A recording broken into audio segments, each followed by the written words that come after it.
Hello, this is Sile. I'm going to talk to you about searching the web and WebQuesting. This is the whole area of using search engines and using your time on the internet productively so that you're not simply on Google or any search engine aimlessly and not getting the information you require. Before we start into this particular lecture, let's just look at why we're doing this. So now that you're here with us in UCC and you're doing your academic studies, the information that you use, it must come from a reliable source, and you must be able to show that you can differentiate from a reliable source from a not reliable source. It is of course completely different in your personal life if you're shopping or doing whatever it is you're doing. This type of lecture, I suppose, really doesn't apply that much in your ordinary everyday life. But when you're writing an exam, or you're writing a paper, or you're completing an assignment, and you have to reference your material, and you want to use material that you got on the internet, then you've got to be able to show, or the sites you use have to be reputable sites. Okay. And the other thing before we start into it, the reason why we're looking at intentional use of search engines, getting the most from the internet. We all use the internet all the time. It's our first port of call for everything. And your academic studies, you will certainly use the internet for that. But you need to be able to manage your time so that you're able to get something productive out of whatever length of time you've been searching for on a particular topic. Okay. And just as I've said, the information, the electronic information that you use, the web pages you use, you need to be able to interpret the information from them and evaluate the pages. And just to bear in mind, anyone can put up a website, anyone can write a web page. So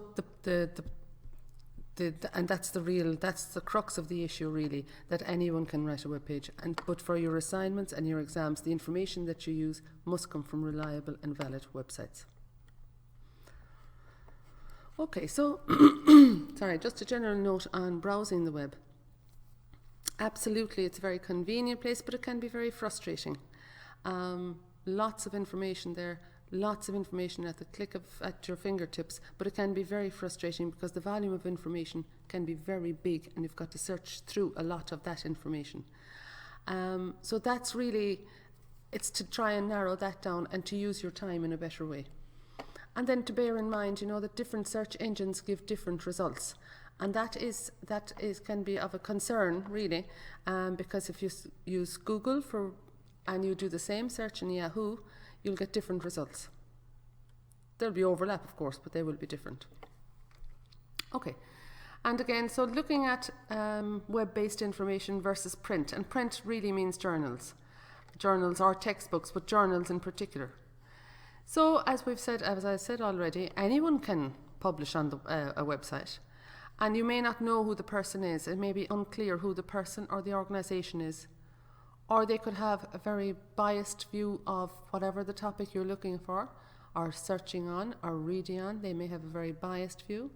It could be misleading, as opposed to articles that are printed in journals. The publication process is extensive. You're reviewed as an author. Any bias that you have is clearly, it has to, you have to state it up front. They have to, and the work is reviewed many times. So therefore, it is unbiased work when it is published, or if there is a bias, it is clear on the paper what the bias is. So the point being that, of course, the information that you get from the journals is much more valid and much more reliable than a lot of the information on the internet, but that's not to say that you're not going to use the internet. Of course you are. Okay. So when you're searching the web, there are three options. Search engines, so Google is an example of a search engine. Web directories, it's just a web directory is a search engine, it's just constructed in a different way. Yahoo is a web directory. The information is organised in a directory fashion. And the third option is meta search engines, meta searchers. A meta searcher combines search engines, lists them together so that you're searching across search engines. Very useful way of looking for information. because it eliminates that whole anxiety that one might have about getting different results from different search engines. Okay, so the way, as you probably know, the way search engines work, they work on a spider. They spider the information. So when you write in a keyword, when you input a keyword, then that just simply, the engine simply looks for that keyword anywhere in a document or in it mentioned anywhere in any part of a website. And then you get your list of results. So examples, as I said, of search engines: Google, AltaVista, Yahoo. So different search engines give different results, and it depends on the way you have the settings. They can include advertisements or not.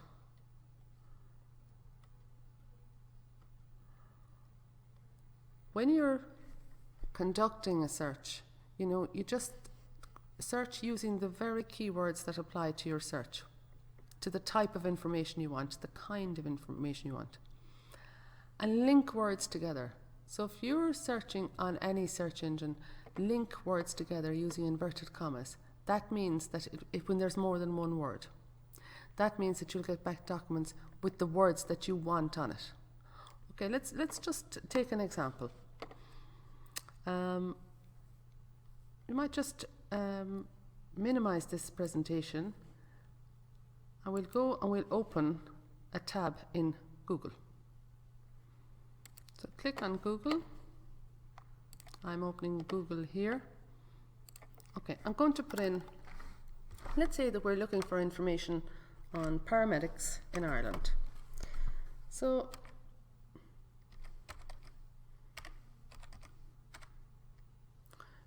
do a search for paramedics. Let's say paramedics Ireland.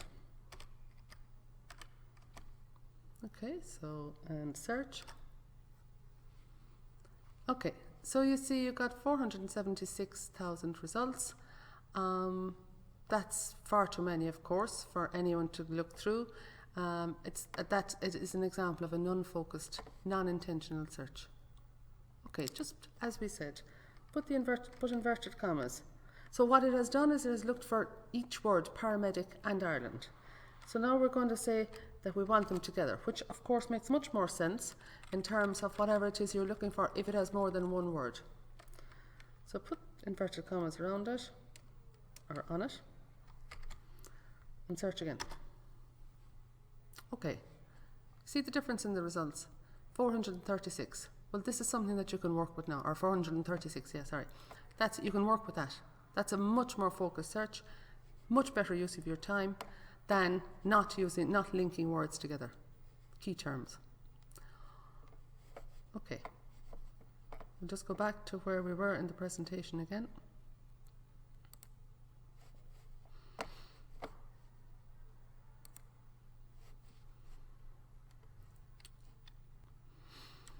Okay, so as I said, there are two main types of search engines. Individual search engines, whether they're subject directory or not, but individual search engines, and meta searchers, multiple set of individual search engines. Sorry. Okay, and the big examples, I suppose the biggest one at the moment is Sputter. And if we'll go on to the next slide and let's have a look. We'll have a look at that. So subject directories, which Google, Yahoo, they begin with a broad topic, and then it narrows it down into directories. The information is presented to you as a subject directory. Okay, and we'll have a look at Yahoo just as the example. Another type of search engines not used very much now are natural language processors. And the big example of that would be ask.com. And ask.com, it is simply, it's a search engine, and it was originally intended that people could write in a question and that they would get the answer. It's historical really, I suppose, in many ways, because it was when people were getting used to the internet initially. So, but just for your own information, it is a type of search engine as well. Okay, meta searchers, and these really are where they're very useful. So a meta search engine allows you to search individual search engines simultaneously. so that you get a good idea of a subject. Okay, we'll go to Sputter first, the second one, because that's the most popular at the moment. Okay, let's have a look. So if you just click on it. Okay, so it's here, it's presented to you graphically, you know what you're searching. You're searching Google, you're searching Yahoo, you're searching Ask, you're searching social media, you're searching all across. So this, you're doing this simultaneously, you're doing it at the same time. Okay, let's have a look and see what comes up here for Paramedics Ireland.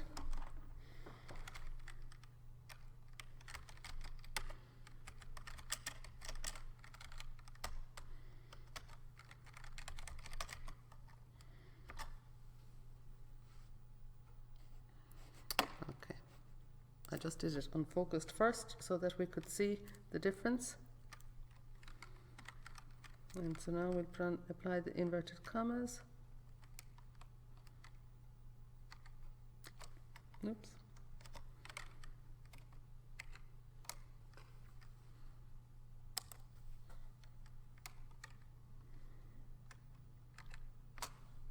And search. Okay. 12 results. Very useful.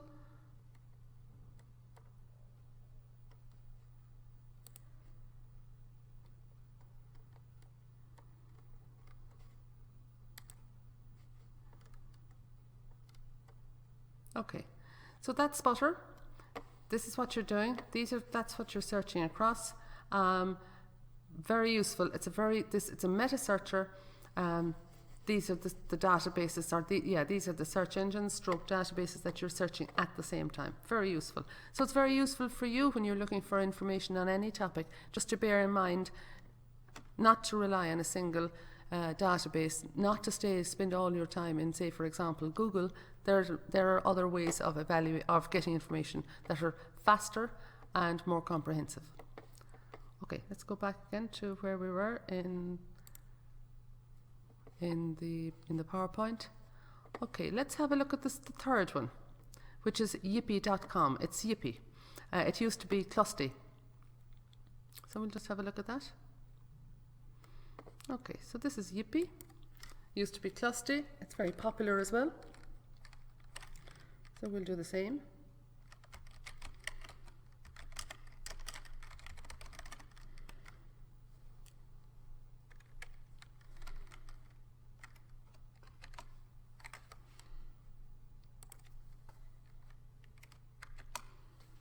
And search. Okay, so you see this is an example here now of a subject directory. So the information is categorized for you. Very useful. So if you want to go to a specific aspect, whatever it is that you want, so and in this is searching, it search across, it does Google, Yahoo, and I'm not sure what other one, I think MSN. So again, so it's a meta searcher, yippee.com, it's a meta searcher, and it's organized in a way that it's a subject directory. Now so that's very useful, allows you to get to the information that you want very quickly. Another very useful thing about Yippee is if you click on sites, it lists the domain names, and we're going to talk about that when we talk about evaluating search specific websites. The domain name or the address is really important when you're looking at a website, to look and to see if .com, which as its name suggests, it must have a commercial angle to it. The site must have some sort of a commercial angle to it. In terms of your reading and your writing for your academic pursuits, commercial sites they're not considered the best to use in terms of writing information, writing your papers, writing your assignments. They must have a commercial bias in it if they have a .com as a domain name. So therefore, really, information that comes from the other domain names are more useful to you, because the likelihood is that they're more reliable sites and they're more valid sites. So .ie, of course, indicates the country name, Ireland, UK for the UK, and all the other ones, AU for Australia, Denmark. They're just the country that the site is registered in. .org, organisation, generally not-for-profit organisations, very useful sites. .org, again, they generally don't have a commercial bias. .net, again, these are other common domain names that you're well used to. So that's the first thing, and we'll talk about it when we're looking at the sites now, but the first thing to do is you look at a site's domain name.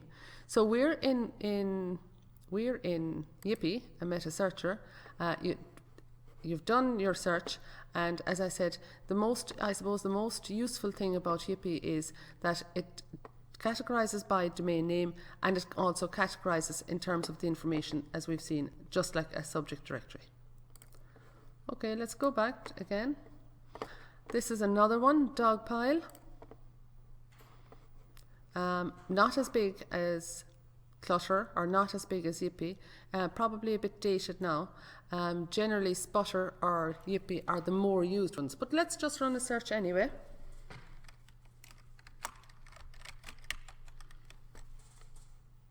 Okay, let's stay with our same example, Paramedics Ireland. Again, using the inverted commas. Okay, so again, it's presented, the presentation is a different way. It's not a subject directory. There is categorization going on, but it's categorized by function. That's neither better or worse. It's just a piece of information for you. But you can, it does give you some suggestions down here. So it is useful. It is a meta searcher, so it is useful. But in terms of size, I suppose, and currency, and the more popular ones at the moment are Sputter and Yippee. Great, let's go back again. So we have looked at 3 meta searchers there, and we've got 3 different sets of results. Which is as you expect. In a meta search engine, you just get the top of the subject directories or the single standalone databases, the top set of results. So it is a very useful way to search for information, as I said. It does cut your time down enormously in terms of the information that you're actually getting, valuable information, as opposed to simply browsing around the web, which really is time consuming, and you need to use your time better than that. Okay, so they're the major meta searchers at the moment. So we'll move on. Okay, and I'm sure that some of you use this already, but when in any search engine, use the advanced search. So essentially we've been talking about intentional searching, intentional use of the internet, and the point really is that different search engines give you different results. You need to focus your search. Using meta searchers or meta search engines is a really good thing, really useful way of looking for information. Okay, and of course to link the words, if there's more than one word in terms of if you have more than one keyword, link them together at the very least using inverted commas, and that will give you a much better use of your time on the internet.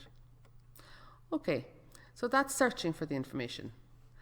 So we'll say now that you have searched for it, now we'll start looking at the quality, how to evaluate a website.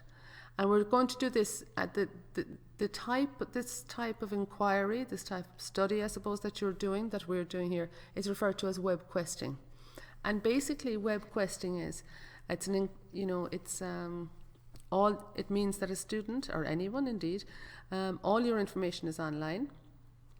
And it goes beyond a web quest by its nature, or by their nature, goes beyond description, goes beyond describing what you see. You're evaluating it, and you're using your own knowledge, but you are evaluating what you see rather than simply remembering what you see. So when you're evaluating a website critically, this is what you're looking for. You're looking for, what's the purpose of this site? Is it valid? Is it reliable? What is the bias? Is there a bias? There'll have to be some sort of a bias. What is this organisation, person's authority to write on this particular topic? And as we've said when we were looking there at the search engines, the web address is the first thing. That's the first thing you look at. It tells you an awful lot about a site. So these are common domain names, and we saw them a few minutes ago on the meta searcher. Yippee. So the .com ones, they're generally, as I've said, reserved for commercial organisations, which is perfectly fine when you're shopping, but when you're writing academic papers or preparing your assignments, then you steer away from .com websites, because you are supposed to, or you're expected, now that you're in third level, you're expected to provide information that's reliable information, it's valid information, and it's unbiased. And the expectation is that you would recognise biased information, or that you recognise unreliable information. So the easiest thing is to try and avoid .com websites for your information, and certainly in terms of referencing them. Other common domain names that you know, .org, .gov, .mil, .ie, .au, these are all, the .org generally referred to or reserved for social organisations, generally non-profit organisations, that type, they generally are, so you get quite good information. Okay, .edu, you get, it denotes an educational institution, you get very good information from those type of domain names. Okay, so that's the first thing you look at the address, the domain of a website. And then know when you're accessing, but just by the look. So you've done a search now, and you've a list of search results on your screen, and you look down, you look at the domain names, that's the first thing you look at. The next thing you look for this is a tilde. And this denotes that it's a personal web page. They're of no use to you in terms of writing papers or studying. A personal page is no use, because it's unreliable. The information there is unreliable and will be biased to a certain person. So once you've looked at the address, you've chosen, you're now going to look within a site. So then you look at who wrote the page, who wrote the site, who are they? Do they tell you what the background is? Their qualification to write that page, the organisation's background, the organisation's credentials, their qualification on that particular topic. If it's a person, whether it's a person or an organisation, look for an email contact. Look also for a name, a named person that wrote the page, or a named person within the organisation. Look to who they're linked to. Look for an about us, my background, and but the most important thing is look for the credentials. They should also have a postal address on the page as well, telling you who they are. Look at when is the page dated. When was it updated last? When was it created? But certainly when was it updated? It should be current, it should be updated. Sometimes you might be looking for information that the datedness is not that important. It may not be that important, but certainly look and see when the page was updated last. So in terms of the points that you're looking for when we are evaluating web pages, these are these are it really. Accuracy. Who is the author? The institution. Who are they? Have they provided a way of contacting them? Postal, email, and telephone number. Their authority. Their credentials and their experience on whatever it is that they're writing about, and the address. The objectivity of the information. Is the information accurate? Limited advertising, because advertising is simply selling. So, and you're going back to the point that the information you provide, now that you're here in third level, the information you provide must be objective, it must be reliable, and it must be valid, unbiased information. Currency, is it current? The site is the current site, updated regularly. The links, are they up to date? Then the coverage, can you view the information properly, or are you expected to pay fees? Are you expected to download something? You should be able to see it properly, and there shouldn't be an expectation of paying fees to see it. Now, in terms of in terms of websites, it's very good to know this kind of stuff when you are looking at a website, but also it's also good you in your professional life as a paramedic. I'm sure lots of people ask you, I have whatever, a pain in my back, and can you tell me a good website to look at? And it's very difficult to point a person to any specific site, but certainly you wouldn't point a person towards a .com site. But this is a very useful thing to know. Health on the Net, HUN. Just click on this. So this Health on the Net evaluates websites from a health perspective. They're a non-profit organisation, and it's almost like the Q for quality in terms of websites. If a website gets a HUN affiliation, then that's really good for that website. And if you go in, so you've got three, take a look at this in your own time, but let's just click into medical professional. And you see, you can read all about HUN, and that's the symbol there. And here we've got website evaluation form. Click on that. Okay. So this is exactly what we're talking about here as we're going through this lecture. So if you have a doubt or you have a question in your own mind, or you, for whatever reason, you can fill this evaluation form and it will give you a score at the end, and that tells you how valid and reliable the site is in terms of providing health information. It's a very useful thing to do. Okay, let's go back to where we were in our lecture.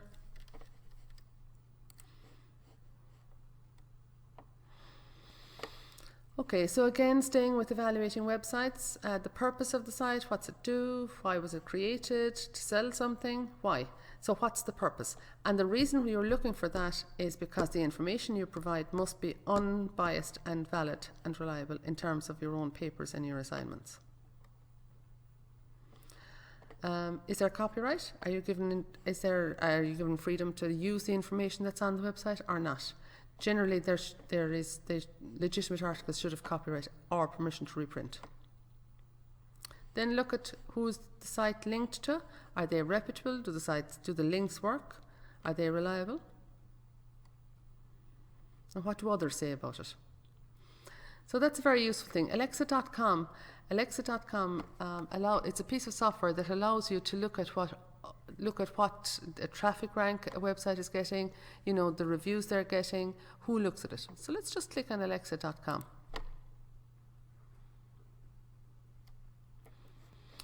Okay, so this is Alexa.com.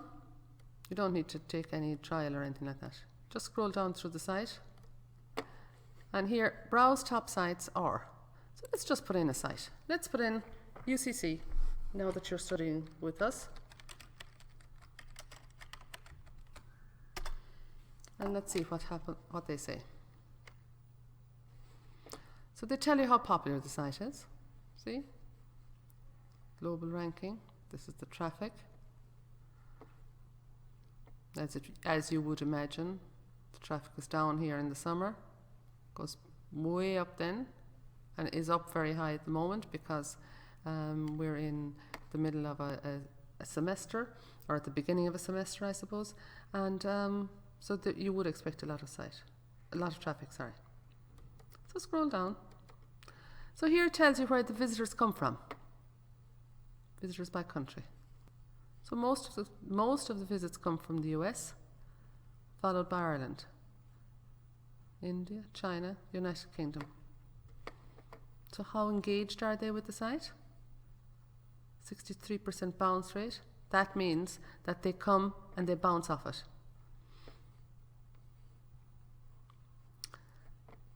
3.18 pages viewed by a visitor, 3.12 time on the site, minutes. So again, this is where they come from in terms of the search engine. Where have they come from, and the words that bring them into it.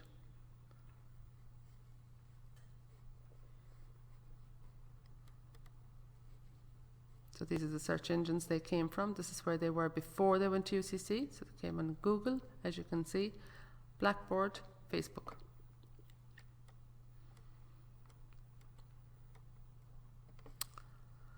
Top sites linking in. So these are the sites that are linked to UCC. There are more. You can go in there. So you would expect, so this is what you would expect: University of Limerick, University College Dublin, Trinity, Galway, Dublin City University. There you would expect that it would be other universities. Okay, where do they go when they come into the site? So there are different parts of the UCC site. How fast does it load? Where can I get more information? And then, you know, this is really interesting, the demographics. Who visits? So male, female, more males than female. Education, graduate school, college, no college, some college. Browsing information, where are they browsing? At home, at work, or at school. As you can see, it's mostly work. So this is alexa.com. It's referred to as data analytics. Really but what we're using it for is we're just using it to evaluate a site to see who visits, what do they do on that site. The site has to be a certain size for Alexa to pick it up, but it's a very useful piece of software, and it's open source. You don't need to pay any trial or anything like that to run a search on it. So it's very useful. So let's go back to where we were. So you'll see the volume of traffic on a page, you'll see the subjective reviews, statistics, all that. Another very useful thing, it doesn't give you an awful lot of information, but it's just an interesting piece of software as well, is the Wayback Machine. Let's just click on that. So we're talking about evaluating websites, and when you're evaluating websites, using something like alexa.com is very useful because it does tell you who the people are, who comes to it, what the traffic ranking is, and so it's very useful. This is the Wayback Machine, and this just gives you a representation. It gives you a representation. You will see how the site looked as it over the years.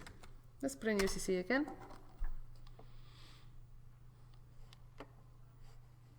Okay. So here we've got the years. So let's just go back a bit.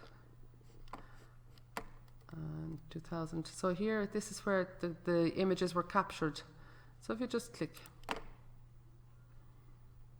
So that's what it looked like in May 2000. Doesn't give you an awful lot of information about a site per se, but it's simply an interesting thing to do. Okay, let's go back to where we were in the PowerPoint. So that's how you find out what do others say about the site.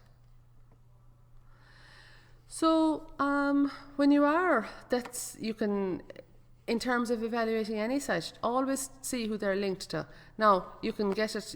Some sites will have a list of who sites they're linked to, but you can do it as well just by copying it in and copying it into any search engine. Really, the address of any search engine into any search engine, and then followed by the word link. But Alexa will do it for you as well. So we've been talking about how to evaluate websites, and it's really important that, as I said, that you start looking first at the domain name, the address, and avoid the .com sites and focus on the other sites. And then when you look at the author, their credentials, the type of information, and then you can make a judgment on whether you're going to use that site or not for your written studies. And you make it, of course, place it against the information that you have already. But the point is that websites, anyone can write a page, anyone can publish a website, anyone can put a site up there. So you have to, now that you're in third level, you have to be able to assess the information that you're using and then decide which ones you're going to use yourself. At the same time, indeed, as a professional working within the health services, you have to be in a position that you're able to advise people where they can get how to differentiate between quality or reliable websites or not. And all the information that we've just said, that I've just spoken through, that's all relevant. But what's very relevant there is the HUN, H-O-N, the HUN criteria. And send the person, the client, through to the HUN, tell them where it is, and give them the address, and they can go through that and they can assess, put in information there and assess a site as well. It's a very useful piece of information. Okay, so lastly then, I've put up a link here to, this is Berkeley EDU, and it's just what we've been talking about, assessing websites. So go through that in your own time, go through it, and it will remind you on all the information that we've just been speaking about. Most of it is within that as well. So I hope this session was useful, and I hope that you'll take a lot from it. You should have taken from it how to search intentionally, the difference between a search engine and a meta searcher, and then how to evaluate a website from a health perspective, but indeed how to evaluate a website in itself to ensure that you're using sites that are reliable and unbiased for your academic pursuits here while you're with us in UCC. So thanks very much, and I will talk to you soon. Thanks.